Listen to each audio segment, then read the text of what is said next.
then let's move on to the next interpolator, my seatmate Representative Rodante Marcoleta. Salamat po, Madam Chair.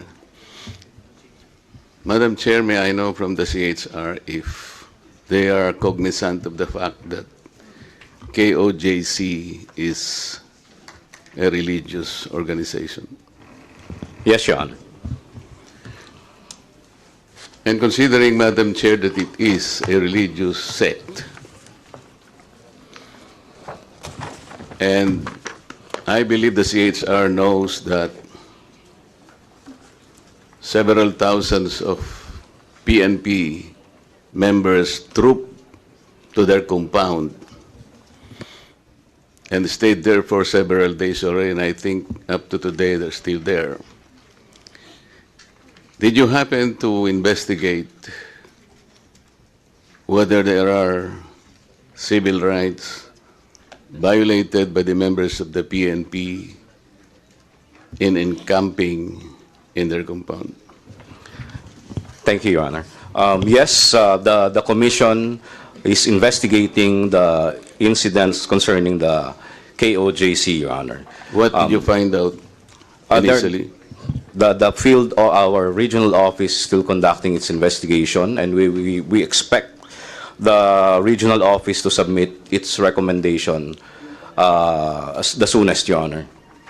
And yes, I agree with you that there are several rights that may be involved here. One of which is, as you mentioned, the religious freedom of the KOJC members, and there may be other civil liberties that may be affected, Your Honor. Yes, and earlier, Madam Chair, we noted that the CHR acceded to one of our interpellators' proposition that preventive is the better side of the CHR's function, correct? Yes, Your Honor. And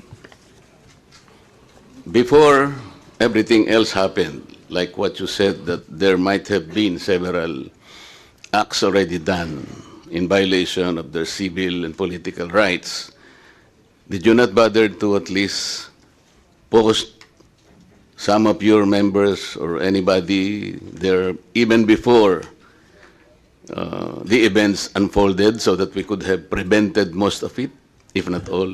We had, Your Honor. In fact, we assigned at least 3 investigators in the area, Your Honor, as early as September 1. Did they have the power to restrain or even advise the members of the PNP as to the action that they should do in relation to possible violations of their political and civil rights? They have no power to prevent, Your Honor, but they can advise the state actors. Did they advise the state actors? Yes, Your Honor. In fact, And what did the state actors do after being advised?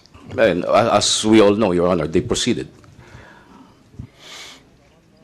Considering, Madam Chair, that it is a religious denomination, I would surmise that the worship services were interrupted. Some activities connected with the religious belief might have been interrupted. And these are serious violations of their political and civil rights. Maybe like marriage are being celebrated in that compound, baptism probably, anything you might think, activities that is related to their faith. And today, that is still existing. I think they're still prevented from doing that. What does the CHR intend to do or have done in the first place? Our regional office, Your Honor, is currently investigating the situation, monitoring the situation, and in fact, we already investigating and monitoring, Mr. Chair, different ones, Your Honor. is not good enough. Considering the unfolding of events in several days and continuing up to today, I think CHR should do something because we need to protect them. Protecting their human rights is the center of the function of the CHR. Am I correct? Yes, Your Honor, but before the commission acts on the situation and to perform whatever is necessary, we have to conclude our investigation. So we have to determine based on our By own... investigation, sir, you mean you are able to identify the persons, the number of persons, and their acts, and the damage or damages suffered, or the number of acts that constituted violations of their civil and political rights? Yes, Your Honor. Those are among the details that we might need. And when can this committee receive a report so that probably even Congress can act on it and do something about it? Yes, Your Honor. As soon as the investigation is concluded, Your Honor, and the commission and bank... You have a time frame, sir? Ano ba time frame natin? I'm sorry for being insistent, but this is violation of civil and political rights. You need to protect people. We understand, Your Honor. That's why we directed our regional office to expedite the investigation. In fact, the region already submitted a few recommendations on a few rights involved. And as we know, the incident is continuing as of the moment, and we cannot finish.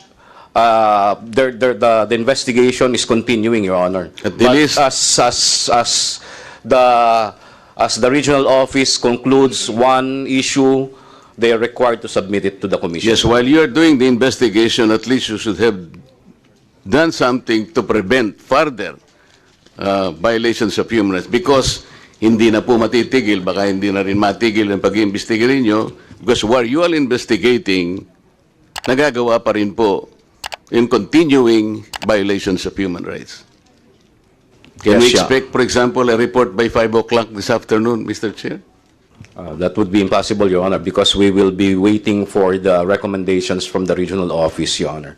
But So 5 o'clock tomorrow morning? Or 5 o'clock 3 days later?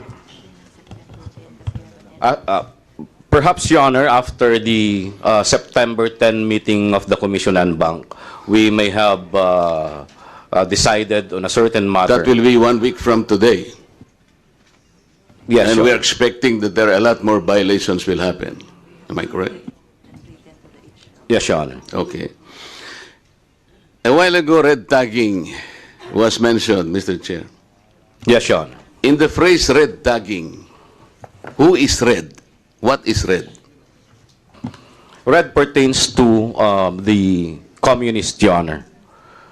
Can you be more specific? The CPP, NPA, NDF, Your Honor. Okay. Why would a person or a group be tagged as sympathetic to the red? Why? Well, I think that should be answered by the appropriate agency of the government, Your Honor. Yes, but you committed to study further. Yes, Your Honor. And so probably today, you might have an inkling as to why a person could be tagged as red as well. Actually, Your Honor, there If are you are very... sympathetic with the Reds, you can always be tagged as one of them, correct? It may be possible, Your Honor. There are instances where tagging is not only because you are sympathetic to the red. Well, based on the accounts of victims, Your Honor, the mere fact that they are serving the people, the poor people in a community, they are already tagged. The mere fact that they are advocating for a certain right, they are already tagged. So it depends on it's not up to the commission to answer the question, Your Honor. It's up to the government agencies involved in the I'm tagging, raising Your this Honor. point, sir, because they can use a defense that we are only trying to help people.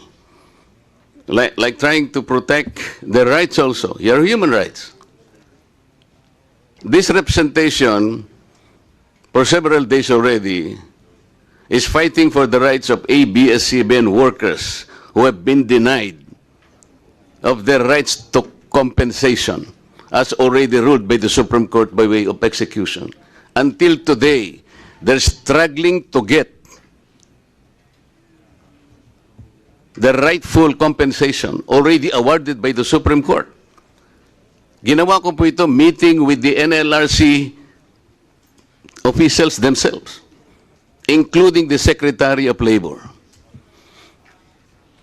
But I did that without making any resentment against the government. I did that because I want to help the people. I cannot be red tag, is it not, Mr. Chair? Well, it's an experience, Your Honor. You're not answering my question. I cannot be red tag by doing that.